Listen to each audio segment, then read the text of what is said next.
Well, hello, darlings. Welcome on back to the porch. Thank you for spending the time with me and Spirit. Thank you for spending time with me and Jesus. He's here, you just can't see him. And I know you can feel him. Anyway, Red Dirt Preacher here at your service.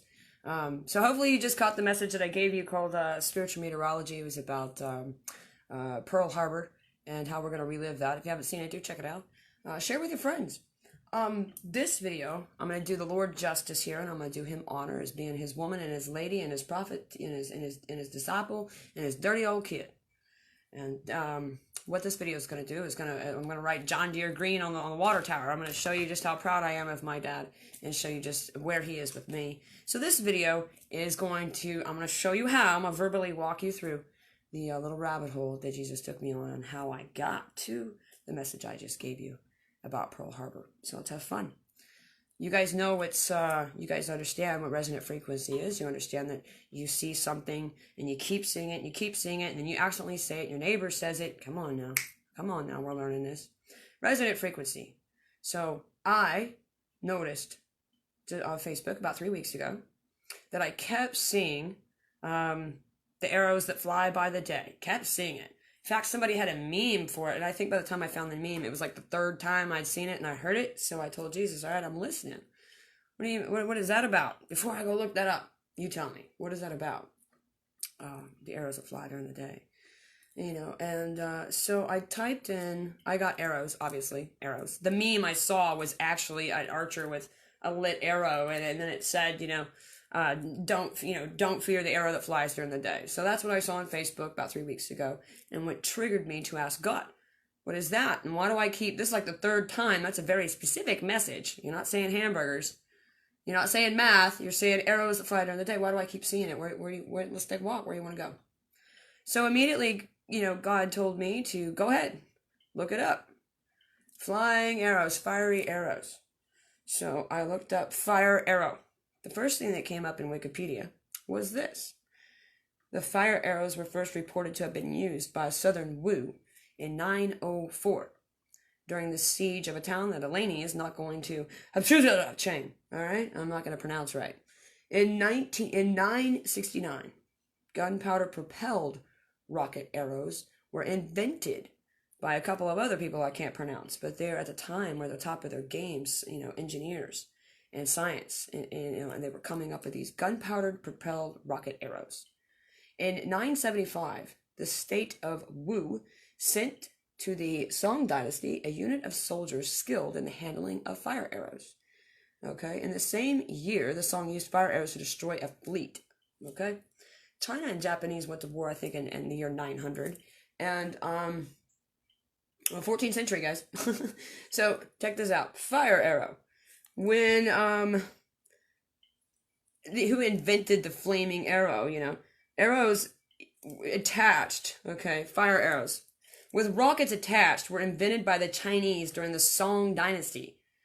All right, many variations of fire arrows and flaming arrows were used by the Japanese and Koreans, but the simplest flaming arrows had oil or resin-soaked cloth and below the arrowhead, and these were effective against wooden structures. However, there came a day when they invented putting gunpowder at the back of the arrow. And then with a few wars later, they had truly moved into what they would call rocket launchers, which is basically back in the archaic day. It was a big old huge cart they made. Two men moved the cart around. It had a bunch of holes in it. They'd load it with like 100 arrows, sit there and put all these little, gunpowder bombs on the back, on the asses of these arrows, and then be able to pull a big thing down and 100 arrows would go out. And instead of being lit from the front, they were actually bombed from the back. They were incendiary devices put on the back of these arrows. Therefore, making the first missile launcher.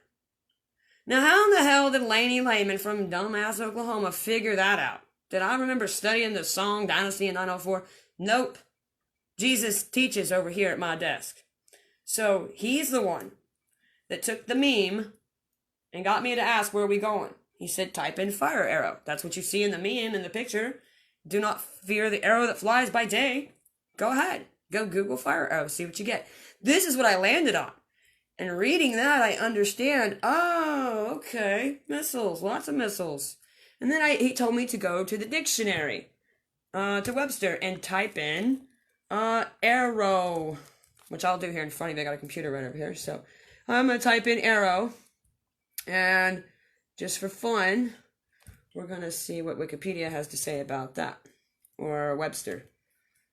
So it's pretty easy. You and I would normally go, I already know what that means. Not when I'm working with God. Go look it up.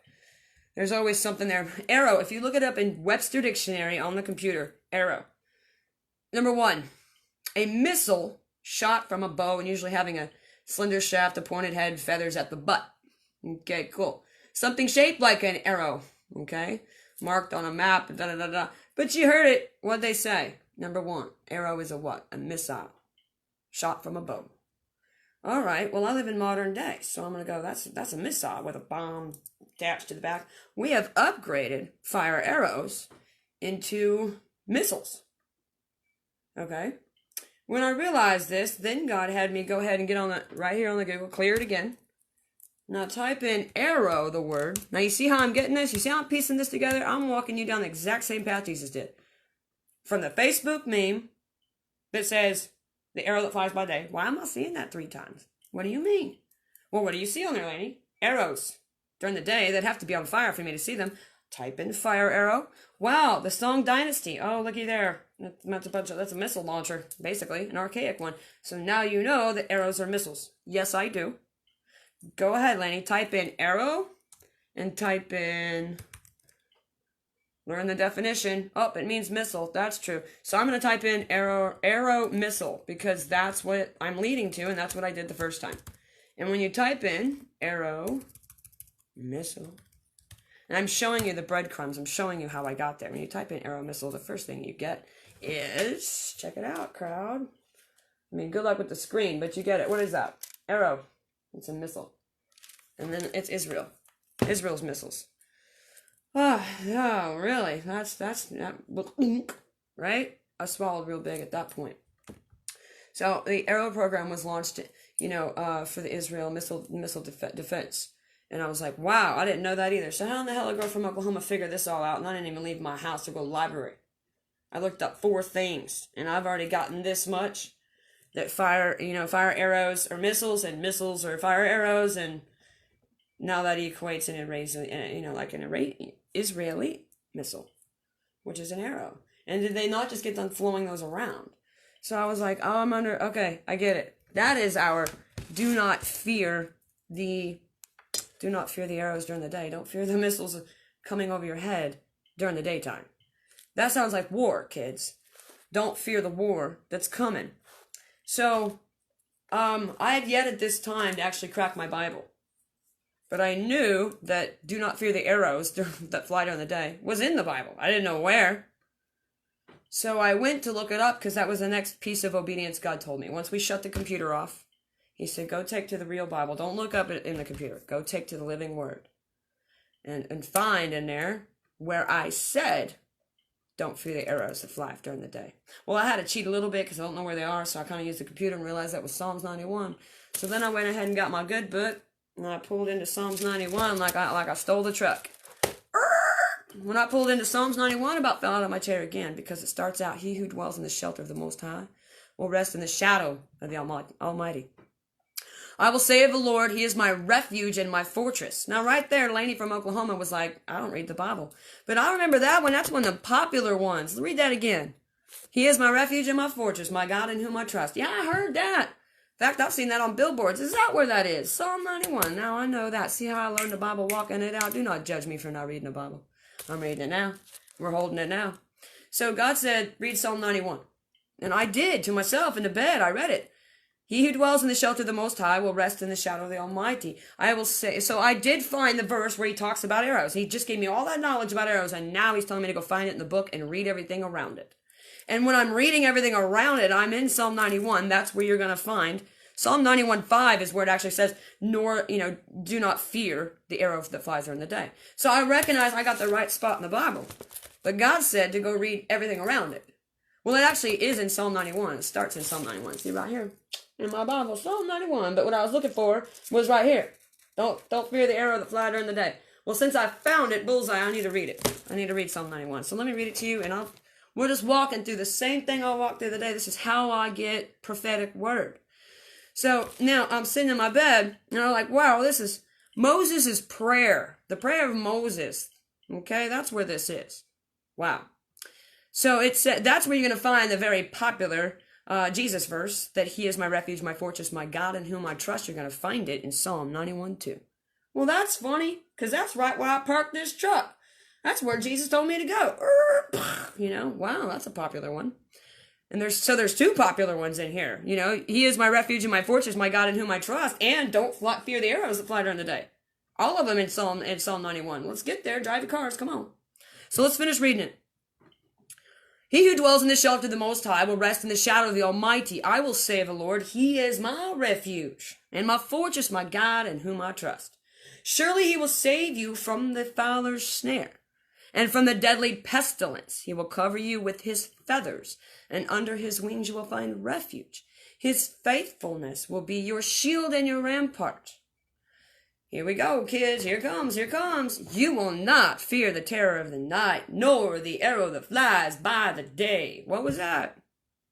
I won't fear it. Nor the pestilence that stalks in the darkness, nor the plague that destroys at midday. Listen to this, kids, because this gets loud. 1,000 are going to fall at your side, and 10,000 more at your right hand, but it will not come near you. It's not going to come near you. All right? You will only observe with your eyes and see the punishment of the wicked. That's not going to be a haunty day for us. It's going to be a very, very sad day. We don't want to watch the punishment of our family, our brothers and sisters, frequency fallout, those that you've already had to leave behind, those that you've already tried to save and wake and shake and wake them up. So 1,000 are going to fall at our right, and 10,000 will fall at our left. So, you know, I just read it backwards. I'm dyslexic, but you got me. Left and right. People are falling.